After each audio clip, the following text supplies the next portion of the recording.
Hej og velkommen. Det jeg vil lave i dag til min berømte knold. Det vi skal bruge. Det er balsamspray. Den her har jeg selv lavet. Og et elastik. Og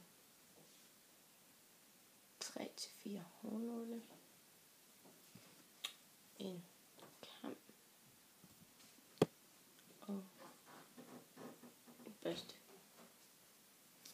Så vil jeg starte med at spraye lidt balsamspray. I kan også godt bruge sådan lidt olie, som jeg faktisk også har. Men i dag vælger jeg så at bruge balsamspray. I kan bruge hvad for en som helst balsamspray. Det er den balsamspray, jeg synes, der er bedst. Det er den, man selv laver, fordi så ved man nogle ingredienser, man bruger i sit hår. Så har jeg rent mit hår. Så vælger jeg at tage mit hår tilbage. Fordi at det synes jeg er bedst, når jeg laver min knold.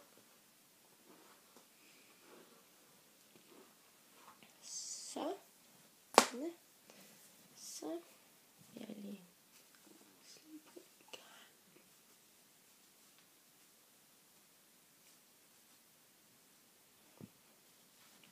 Så begynder jeg at sætte heste her, som jeg skal ud.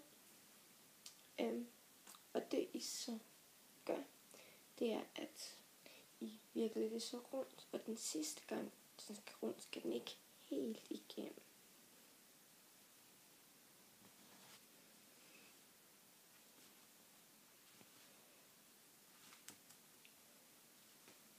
Så skal den lige sidste gang rundt, og der skulle den ikke helt igennem.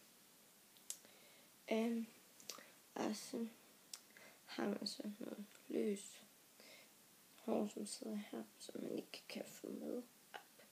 Så kan det godt være, at der er nogen, der har buler. Så vil vi se, hvordan vi retter den. Det gør jeg simpelthen bare ved at sætte hårnåle i. Det jeg gør, det er, at jeg sætter dem over kryds, fordi så holder det bedre. Og så kan I se det resultat. Den her smukke knold. Jeg synes den er rigtig sød, og man kan bruge den til fest hver dag. Og hvis man også skal til en konfirmation. Man kan mest lave knolden, når man har kort hår, som jeg har. Jeg har ikke så langt hår. Derfor har jeg opfundet denne dejlige, nemme knold.